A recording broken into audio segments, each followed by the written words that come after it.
This program is designed to provide general information with regards to the subject matters covered. This information is given with the understanding that neither the hosts, guests, sponsors, or station are engaged in rendering any specific and personal, medical, financial, legal, counseling, professional service, or any advice. You should seek the services of competent professionals before applying or trying any suggested ideas.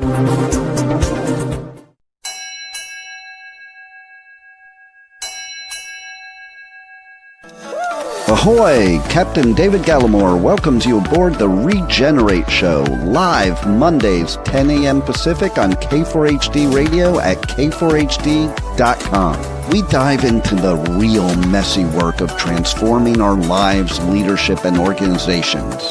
Bring your hot mess and confusion. Leave with clarity, courage, and confidence.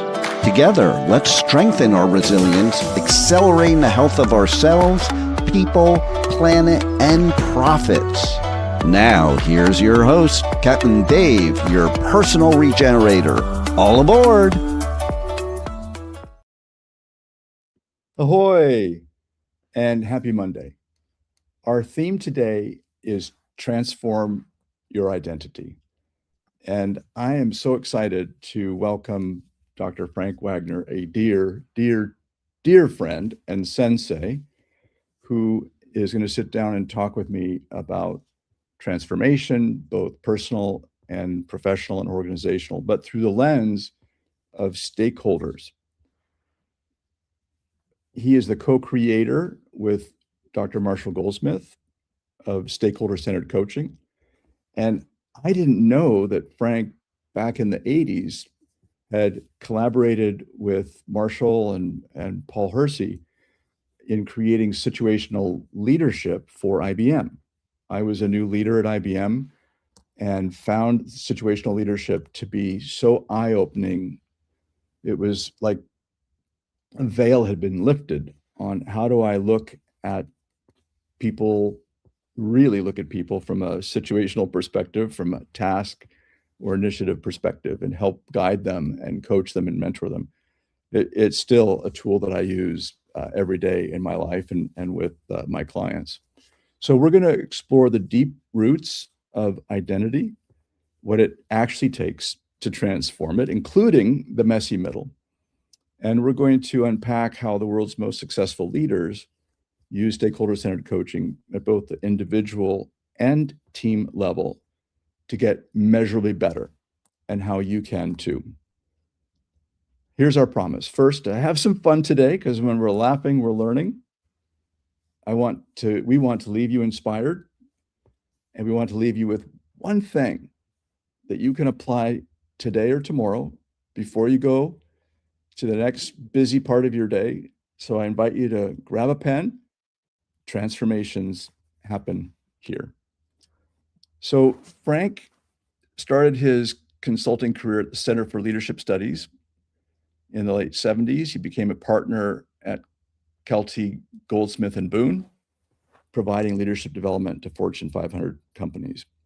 And then with Marshall, co-developed the highly successful Excellent Manager program, originally for IBM, and then for many other Fortune 100 companies.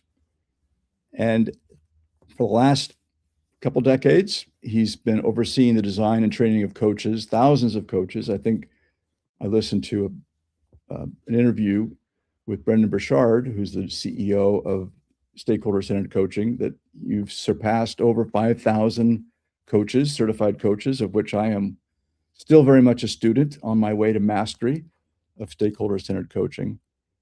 And I will tell you that I got to know Frank at an even deeper level as we get together with a number of other kindred spirits through the 100 coaches. We have something called a awesome LPR, Life Plan Review, like a mastermind group on Fridays. We've been doing that now for 4.5 years, and it has helped me through so many ups and downs. So without further ado, please welcome my dear friend and sensei, Dr. Frank Wagner. Well, thank you, David, and good morning or afternoon or evening, wherever you happen to be when you're listening to this thing, and if you're not live or whether you are live right now. Thank you for the introduction, David. A little too long for my liking. And I do want to correct, one thing. When you said Brandon, who's now running the Stakeholder-Centered Coaching, it's Murgaard. And I'm not sure that's the way you would pronounce his last name. And I also want to say that I have higher expectations of this than I guess David does. When he says, we're going to leave you with one thing, I want to leave you with a number of things. Maybe you can choose one of them. But in terms of our discussion this morning, as we're on the West Coast of the United States, we've got, some very interesting stuff to talk about. Now, I want to start off by, right on the title of this thing, it says the word live regenerate. And, people smarter than me have said that words have meaning. Now, we can always assume that when I'm using a word, that meaning that I have is the same as everyone else who's hearing the word. And that's what I just want to start off myself, since I'm just now kind of this first time on this particular podcast, is what do you, in a kind of short description, David, how would you define live regenerate? Frank, thank you. Language is powerful, and we want to be clear. So how I define regenerate, different from the word sustainable is do no harm, and often to continue what people have been doing, but do it more consistently, more sustainably. Sustainability also from the perspective of reduce, recycle, reuse, and being helpful to community and planet and profit. It was clear to me back in the summer of 2024 that if we were going to solve some of the challenges that we are experiencing globally, including psychological lack of safety, lack of engagement, happiness challenges, certainly increased drought and fires in the West, as you and I both have experienced, and just all of the challenges that many young people are facing today due to mental health and stress, that we couldn't just sustain what we're doing.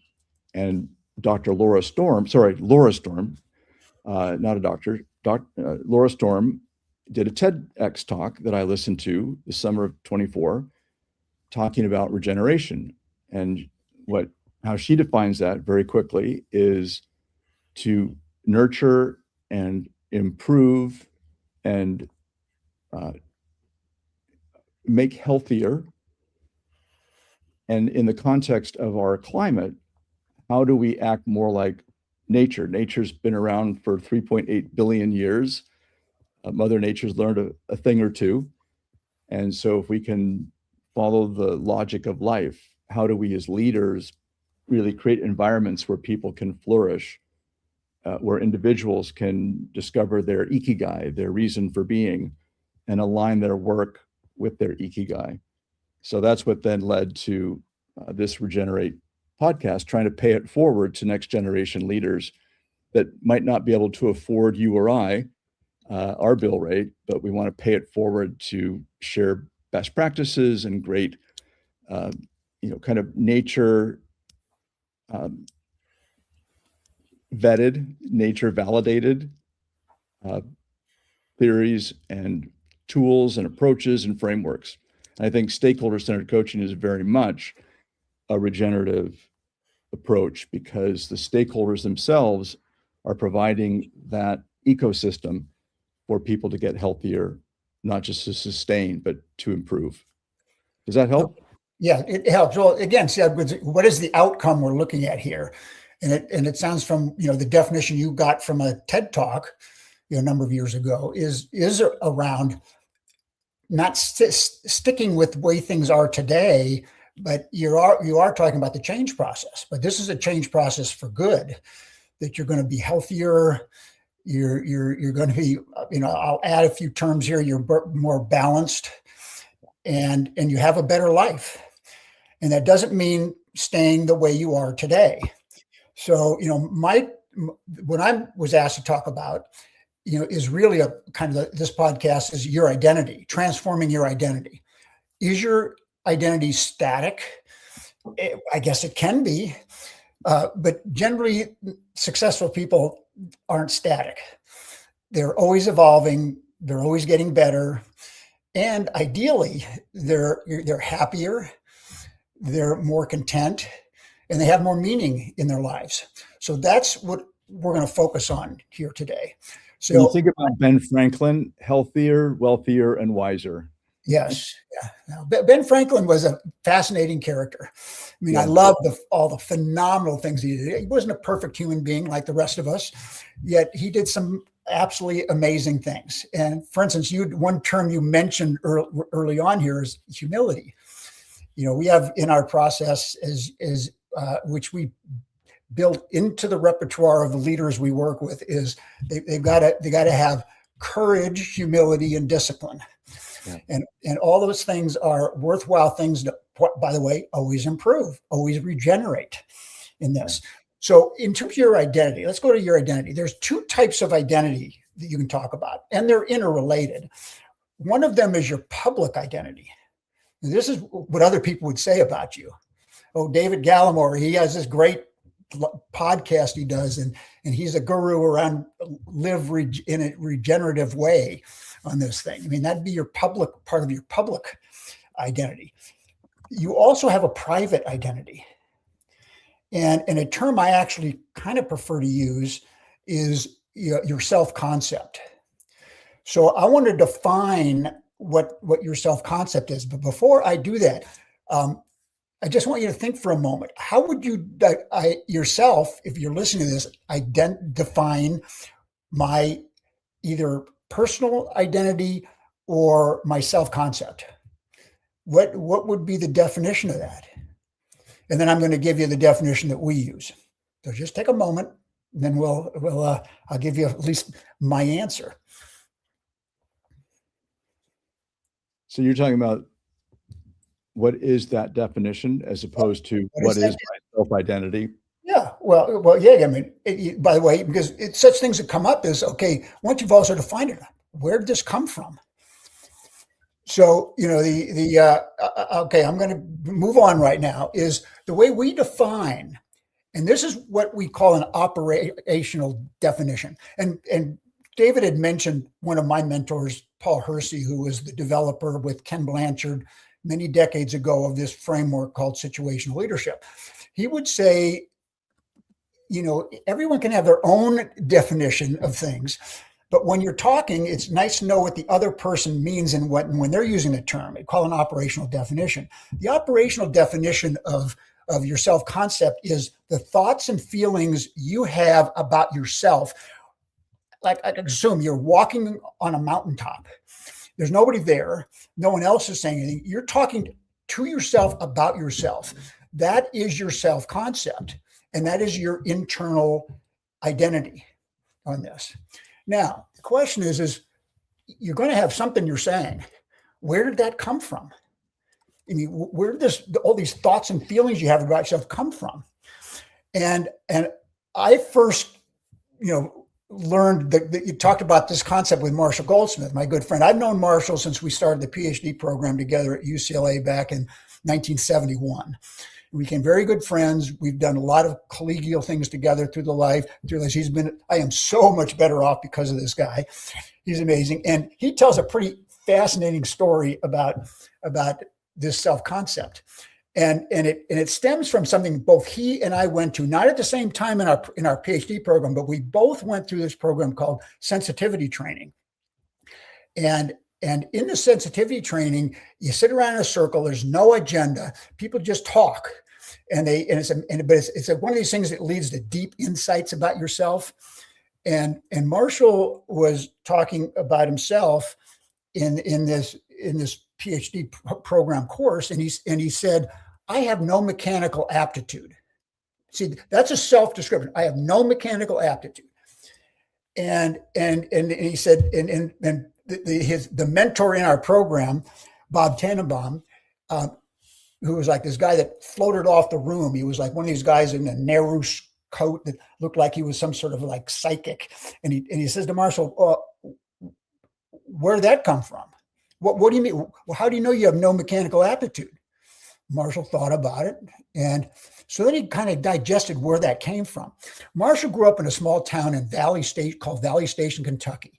I guess somewhere between Louisville and Fort Knox, like one of these like one street towns. His dad ran the gas station that was there. And his mother was the first grade school teacher. Oh, by the way, she was a first grade school teacher until Marshall was born.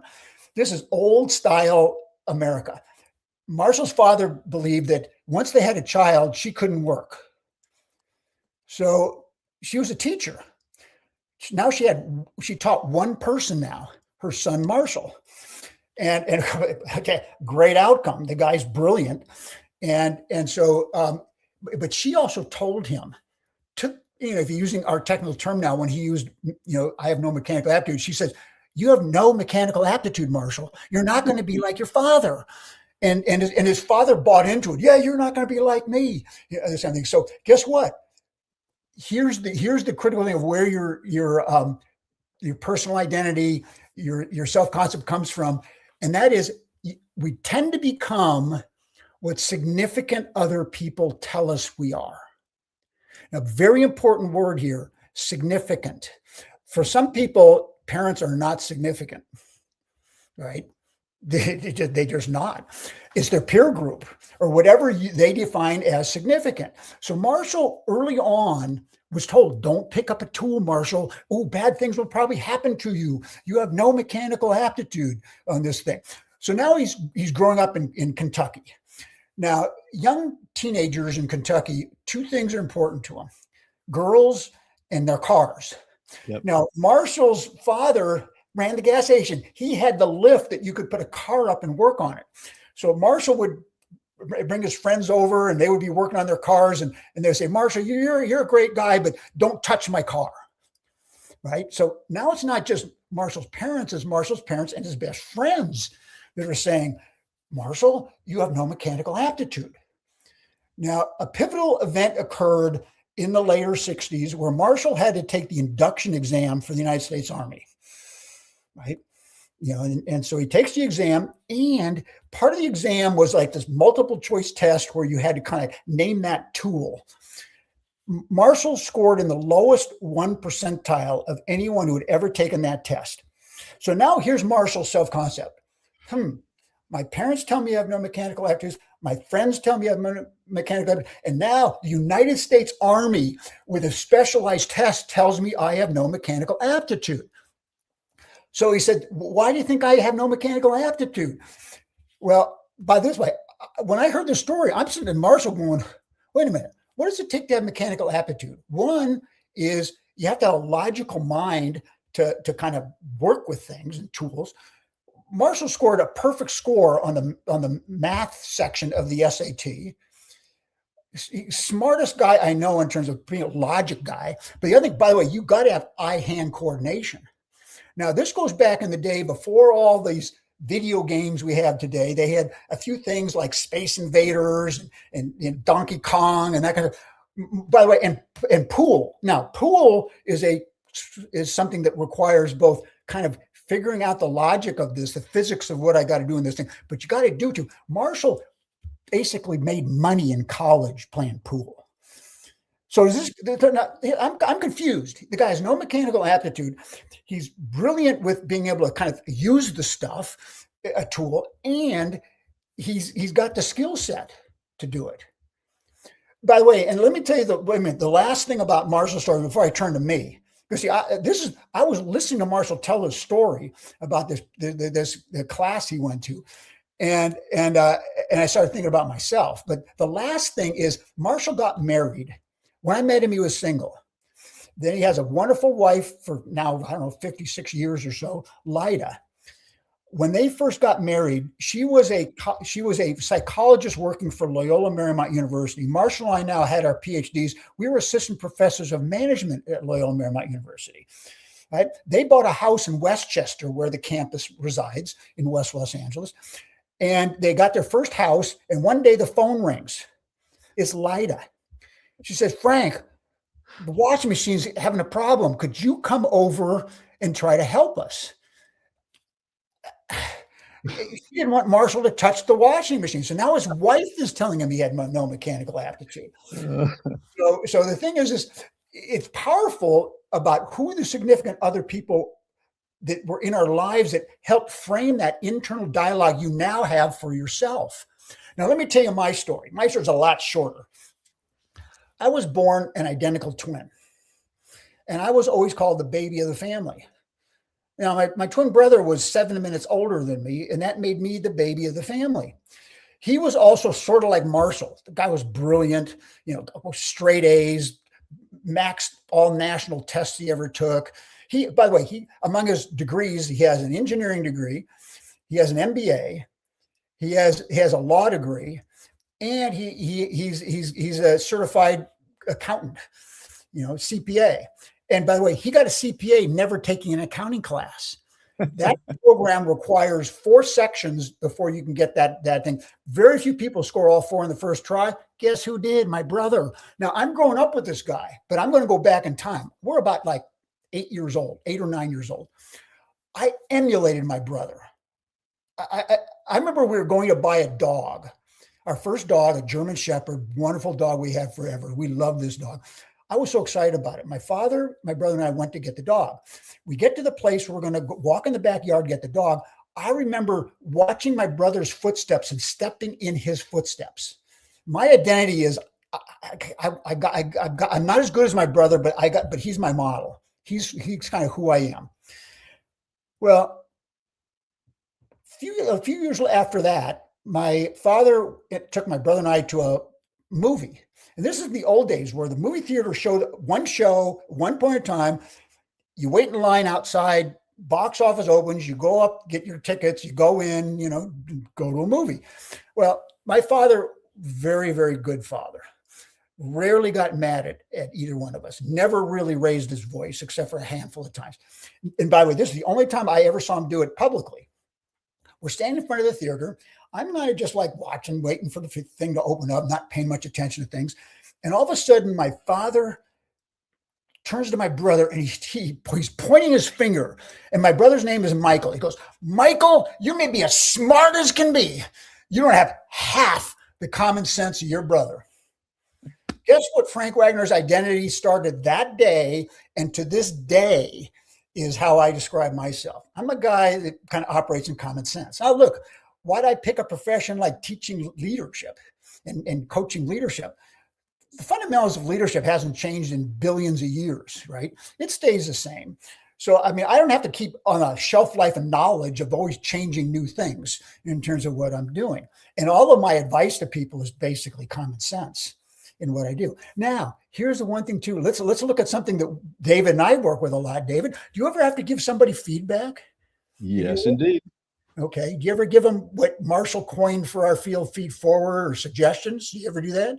Yeah, I think that's such a powerful reframe because you can't change the past, but you can change the future by being more aware of what is needed, what positive behaviors are needed to accomplish something more easily, more productively, more smartly. Yeah. Well, see, the thing is now, here's the thing. What feedback do people accept? And what feedback do people reject? They reject information that's inconsistent with their self-concept. Now, as an example, someone self-concept is, if you're a man, I'm not handsome. If you're a woman, I'm not pretty. And someone says to you, oh, David, you're such a handsome person. And you think I'm pretty damn ugly. Are you going to accept that feedback? Or are you going to say that person has no clue? I'm not handsome, type of thing. So, the point is that we tend to accept information that's inconsistent with our self-concept and reject information that's inconsistent with our self-concept. Now, okay, stop right now. Thinking about yourself, regenerating your self-concept or your internal image. Do a good self-assessment. Why am I saying these things about myself? Where did this come from? And by the way, is this something I want to keep? Or is this something I want to change? right? Well, David? and in fact, to that very point, Frank, going from the corporate world to being a solopreneur Mhm. and having to sell myself and feeling it's okay when people say no or they ghost me. It's not a reflection of me per se. It's they're just making a choice for them. I can take my self identity way back to when my sister and I were trying to sell Christmas cards to make some pen money door to door and getting no thank yous and doors slammed. And then all of that behavior of trying to sell got reinforced as I can't sell. Yeah, It's been an amazing challenge to rewire that self sure. perception. And how have you done? Better, Yeah. but still have another several layers, I think, of the onion to go. Oh yeah. Yeah. I mean, it's funny how we think that some people are just born salespeople. And maybe there's truth in that because they so early on got that as their self-concept and they hone their skills over time and they don't mind the rejection and they actually are very successful at their sales. So, you got to, am I self-limiting myself in my view of myself with my internal image? That's the key. And is it serving you well? See, I think, David, because you're the first person that coined the phrase to me that I now easily recognize it's a messy middle. A lot of times when you're in the messy middle, you like to kind of sit there and blame the environment and everybody else. Well, it's because of the war between America and Israel and Iran. That's why I'm in this messy middle. Okay. Is it contributing to us having challenges and problems in our lives? Yes. But again, the messy middle is like, where am I coming from with this thing? How do I deal with it in an effective manner? What's my accountability in this? Yeah. And so, well, not even, but say something like that. We can't be, I'm accountable because I voted for Trump or I'm washing my hands of because I didn't vote for Trump. Okay, well, that's fine for that, but our messy middle is how it's affecting us. Yep. Well, I use the definition of accountability to mean that by which I attract this into my life, whether I'm responsible or not. That's not the same thing, but accountable is given what's happened. Okay, what can I do next to make this a better situation? Right. Well, and again, being accountable. What does that mean? And what it really means is not thinking about it. It's what are you going to do? So I think we should shift to some tools, some approaches that can help us with our identity. And to that point, Frank, I had offered to you, instead of running a little commercial that I run about halfway through at this point in the podcast, do you want to just take a couple minutes and describe the Marshall Goldsmith Stakeholder-Centered Coaching process? And if that's a pivot then to the tools that you wanted to introduce, is that fair? Sure, I can do that. And again, just give me the signal if I'm talking too long on this, because I mean I've done programs that run 16 hours on that. So you got to put the muzzle on the teacher here. The stakeholder-centered coaching was developed by my friend Marshall Goldsmith, and he became very successful at it. And at one point in time, he asked me to design and teach other people with the methodology. So that's how I got involved in this thing. I take no pride of, I invented this thing. I'm not a co-inventor of it. I'm a co-refiner of it to make it operational. That's maybe something I've contributed. Stakeholder-centered coaching really has kind of 5 components to it. It's different from what has been historically in the consulting world. Coaches who generally have one-on-one interactions with the person they're coaching. It's almost like, I don't want to say it's therapy, but it's behind closed doors. Nobody else knows about it. And by the way, sometimes it leads to some very positive outcomes. What Marshall did is he made it more public because he's smart. See, remember, we have self-concepts. We also have a concept of who someone else is. So we have a concept of their identity. So like I can say, well, David's a wonderful human being, but he never listens, right? He just doesn't listen. Now, a coach comes in to coach this person and they work on listening. And guess what? If you had a documentary of this person, they are listening better. But the person who thinks they're a bad listener is going to say, he never got better. He doesn't listen any better because behind closed doors, right? And they don't pick up on the data that's reinforcing their view of the bad listener. They're looking at all the still things they think is where they're not listening. So what Marshall did is we create this thing, why it's called stakeholder-centered coaching, is that we really turn the people that work with an individual into the coach. And it has to start by the leader having a goal. Leader has to pick something to improve. We generally have some methodologies to help this person think it through, and they pick a goal to work on in terms of their leadership. And before that's done, and then they have a goal, they got to get a check mark from whoever they report to. So if you might be I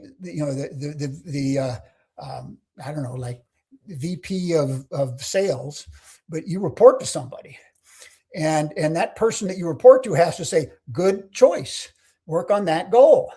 The other thing you do is, and even before you meet with your manager, you decide who are going to be the relevant people in the organization that should be involved. They work with me close enough and can observe my behavior. And by the way, it might be important for them to see you differently. So you get a list, a goal, a list of stakeholders. You get a sign off from management. That's step one. Step two is stakeholders have got to understand what they're doing. They got to enroll the stakeholders. The leader's got to be rehearsed. I like to have the leader do it themselves. My close friend and colleague who was my partner up until 2022 when he died, he often was the one that was explaining this to the stakeholders, right? Well, so there's no one way to do anything. So, but in terms of mine, I rehearse with my leader. They go in and they actually ask for help from your stakeholders. Here's what I'm asking you to do. I'm working on my listening, or I'm working on delegating more effectively. In fact, I had a guy that was over this last weekend who I coached many years ago, and he was a fellow at Intel. And I've known the guy for over 30 years now. And he just came back from Abu Dhabi, where he's been working as the number 3 guy in technology in Abu Dhabi. And he told me how valuable what I did with him, which was stakeholder-centered coaching way back, that took him where he is. And he's still using it today. So you pick your goal, you pick your stakeholders, you enroll your stakeholders, and they got to buy in. They have a choice of saying no, or they could say yes. But now they're committed if they've said yes on this thing. Then the step 3 is to build an action plan. And you guess who gets to build the action plan? The stakeholders. So the last thing a leader does after enrolling them is saying, look, take a day or two and think through, how do you think I would do a better job of listening, delegating, communicating more effectively, whatever the leadership behavior is. Because actually the goals are often not behavioral, right? And so we need a plan that actually is things you do. See, that's when change occurs, when you do things differently. So they all send in a couple of, and by the way, this is not anonymous, because if you're going to send someone an email, here's are 2 ideas for you. You know who said it. Now, we build the action plan as best we can around the stakeholders' idea of what the leader should do. And I always keep personally a little record of every comment made when that first time they were asked to give suggestions, because it may not make the action plan. But I'm going to make sure that that leader does that, whatever that person said, at least once or twice during our time here. And by the way, people can say, oh, my goal, what I said isn't in the action plan. Fine. But I tell you, if it's a good action plan, they're still going to get benefit from it. Right. So then now there's an action plan, which, by the way, the action plan, which the coach works with them to put together, goes back to the stakeholders. And this is what they're supposed to pay attention to. Now, basically, remember, their instructions are, anytime you see the leader doing a good job on this action plan, hey, just let them know. Right. Be specific. Every time they mess up, let them know. Right. Give them a suggestion on how to do it better. then the next point is the leader every month has one touch point with each of these people, so that there's a personal connection here. And then the last thing is we measure results, right? Anything important gets measured. So what we do is they get like my typical coaching is a year. Halfway through it's 6 months, and at the end we do this thing called a mini survey. Takes about, it's like your hotel. How do we do with you? It only takes a couple of minutes to fill out. They're working on one goal, right? They have the action plan to make their sense, and it's on a scale of -3 to +3. The middle score 0 means no change. What score do you give them? And then a couple of, you can still give now a little feedback and suggestions if you want, with some written comments. They get the feedback, and guess what? I've never had a leader that didn't get better. And here's the thing that surprised me. This is the last thing I'm going to say. When people used to ask me, well, what do you do for a living? I said, well, I'm a leadership coach. This is in the last 20 years. I was a trainer of this stuff for the 20 years before that. I said, I'm a behaviorist. I help leaders change their behavior. And I thought that's what I did. I don't say that anymore. I say my job is to change the perception of the people around a leader that they're getting better. So because if they are the ones that are validating whether the person got better on this thing. And finally, what I've noticed is it changes relationships. So that's my definition of stakeholder-centered coaching. That's terrific, Frank. And what Rebel, our producer, has put in the banner is the contact information on how to learn more about stakeholder-centered coaching. Idea for that. So so now, do you make some sort of thing, or do we kind of move on to the next? Yeah, no, let's talk about tools around transforming identity. Okay, well, I want to go to another person.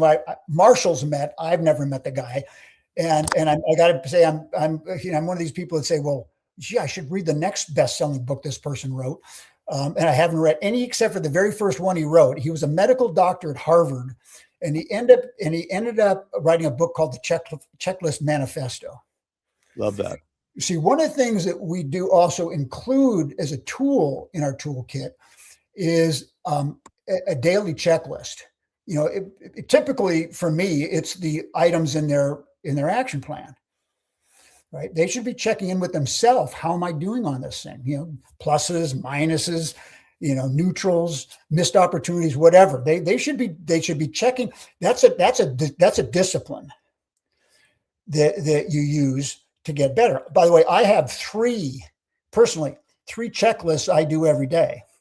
I'm not going to give you all three of them, but I will give you one of them in a little bit here.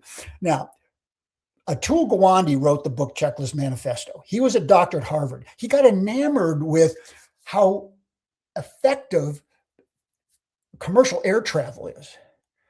And one of the main reasons is they do checklists, religious checklists before every flight on this thing. He thought, creatively, we're not perfect as doctors and surgeons and all that stuff. And you know what? Our success rate isn't always so good. Why don't we experiment with checklists? So between Harvard, he got 7 other medical schools or to put in a test. They're going to run an experiment.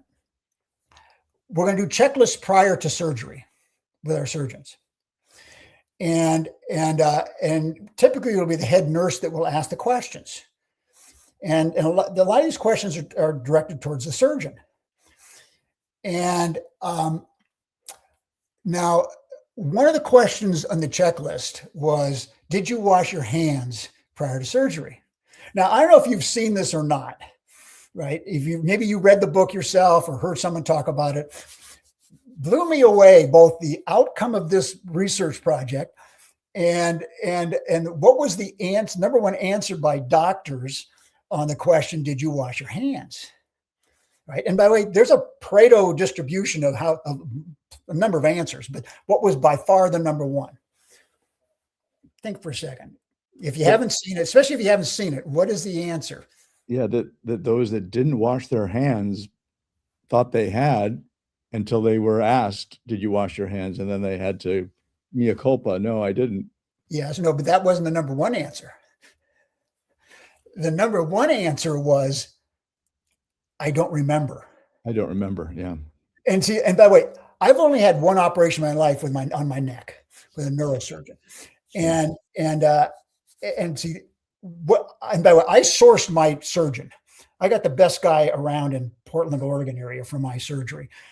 And I do not remember. To me, I'm happy because, you know what? I want him thinking about not washing hands. I want to think about what he's doing in my neck. And that's generally what they're doing, right? Now, the question is, many people who says, I don't remember, they don't have no data on this, but I bet you more than half washed their hands. Yeah. But guess what the answer, what they had to, was a protocol. If they said, I don't remember, go wash your hands. Now, this was done in 8 hospitals. And these are the results of this little experiment. Complications from surgery. Now, if you ever had surgery, do you say, God, I just love being in hospitals. I hope there's some complications so I can spend more time here? No, I don't think so. Complications fell 36%. Now I'll just round this down a bit here. That means you have 1/3 less chance of getting complications if they use checklists prior to surgery. But here, let me tell you the bigger one: fatalities. What percentage of fatalities went on in these hospitals when they're using checklists? 50%. Now, by the way, I live in a state of Oregon where there's physician-assisted suicide, right? I mean, there's protocols you got to follow to do this thing, but you can actually choose. I'm done, in Oregon, and if you follow the right protocol, that can happen. Well, by the way, so here's my advice to you: if you need surgery and you actually want to die, ask the question, does this surgical team use checklists or not? And if they say, oh no, we use checklists, say, I'm going to another hospital. I want to up my chances here. So, but I think most people don't want to die and they don't want any complications. Checklists work great. It works great in surgery teams. Guess where else it works great? With us and ourselves in our lives. So, you want to start thinking about a tool we use is called a daily checklist. Now, I will tell you my list. Well, first of all, one of them, I will just say, I was raised Roman Catholic. And again, I don't go by my legal name, which is Francis, but I was named after a patron saint in the history of the Catholic Church, and that was Francis of Assisi. Now he has a prayer, his daily prayer, that's the first thing I do in the morning when I wake up. I do that prayer. And it's a pretty damn good. I'm not going to recite it, but if you're interested, go look up the prayer of St. Francis, see what it says. See if that isn't a pretty damn good checklist he did, I don't know how many millennia ago when he was around on this thing. My one is first of all, let me say, what is a good checklist? In the book, The Checklist Manifesto, it says the list should be short. But that means that's like writing a good book that's short enough. The terrible part is editing, right? So you can only pick the things that are most important. Now, in a surgical team, it was most important that are dangerous to overlook, like washing your hands. But sometimes it can be just a positive, most important thing for you to do. So it's short. It focuses on the most important things, and it's easily to understand. Literally, remember, talk about words that mean everyone understands what's being asked here in your daily checklist type of thing. So here's my list. Number 1, did I do enough to maintain my total health? Now I'm going to get back to this one, but let me give you the other ones first. Second one, did I choose to be grateful today? My third one is, did I do my best to uphold the dignity of every person I meet? The fourth one is, did I make a positive, did I make a positive difference in someone else's life today? See, I only have to do it once and I can check it off, right? Did I make a positive difference? And the last one is, did I do my best to avoid regrets? And those are my 5 items. So, and by the end of I ask it when I get up in the morning, and then I have to do a little check mark at the end. I mean, oh, did I have any regret today? Did I make up positives for anyone today? By the way, David, I've already made it for today. I got an email from Caroline Santiago saying how I'd helped. She wanted to get my thoughts on how to handle this difficult case, and she said, Frank, it worked like a charm, what you said. So I made a positive difference for Caroline. Now, the positive difference wasn't today. I just got the email confirmation of it, type of thing. And ideally, to know if you've made a positive difference, if someone says, that's been very helpful to me, right? So, the thing is that's my checklist. But, and by the way, checklists need to be regenerated. I'll just say, this is not the checklist I started out with. I've refined it. As an example, Marshall Goldsmith has got a number of things written now where his mantra is every item should start with, did I do my best? And by the way, anything Marshall suggests, I'll try out. And 98% of the time I implement it. I tried this, did I do my best? I guess I'm a tough critic. It's pretty disappointing every day if I've got 5 things on my checklist and I've said, no, I didn't succeed 5 out of 5 every day of the week. Now, I did keep 2 of them. Did I do my best to uphold the dignity of every person I meet? That's a real I could have been just wonderful to everyone I met except for one person. And so you talk about the messy middle. Sometimes the one person is my wife. And so yourself. Yeah, right. Yeah. And so the thing is, and then the last one is, did I do my best to avoid regrets? See, most of the research on people, and there's a number of people have done this about people on their deathbed, give advice to the earlier you, what would you like to have done differently? And the thing is it's the regrets. I mean, they'd like to have a life of no regrets. I actually have much less regrets, I think, than most people, because it's a right in my face daily question I'm asking myself. So the question is are you willing to kind of start off? And it took me about 3 years to get to the list I have now, but it's been pretty stable since. But if I'm going to regenerate, it's probably going to change sometime in the future. You got to always be willing to assess, is there a different way, a better way, another way to do things? So David, your thoughts? I tell you, Frank, it is one of the most challenging self-disciplines after I've tried it. And I think I initially had 31 rows on my daily checklist. And I still use it. And to your earlier point about regenerating it. So I usually keep it, you and I love the power of 3, the symmetry of that. So I have one, did I do my best to experience health and happiness? Did I do my best to nurture relationships that matter? And the last one is, did I do my best to do what I said? Great list. So that's now, been. Let me ask you a question, David. Do you go to bed and sleep better at night if the answer to those 3 things are in the affirmative? Oh my gosh, much better. Yeah. So Frank, time is never our friend, and I hope to have you back if you're willing. But is there one thing that in the next minute or 2, as we wind down, that you haven't yet said that you would love our listeners to maybe take into their heart, something that you think would help them transform their identity? Yeah, there's a number of people that like Mitchell Levy is one of the top in this area. Is he thinks he calls it your CPOP. This is, how would you describe yourself, like in I don't know, like 12 words or less or something like that? Well, in all the work I was doing, one of the people that I really admire, I never met the guy, it's his writing. His name is Hans Selye. And Hans Selye is born in Austria, I think. His father was Hungarian, but his mother was Austrian. Snuck out of the Europe, at a certain point in time, and landed in Canada. He's a medical doctor and he was a researcher. And he's the guy who today is considered the father of stress. He actually nailed what's the issue of stress medically, what that means, and was ridiculed by American Medical Association for 10 years. Now it's accepted practice. Well, at one point I'm reading about the guy, he gave his philosophy of life, and it was modeled after his father. His father was a doctor.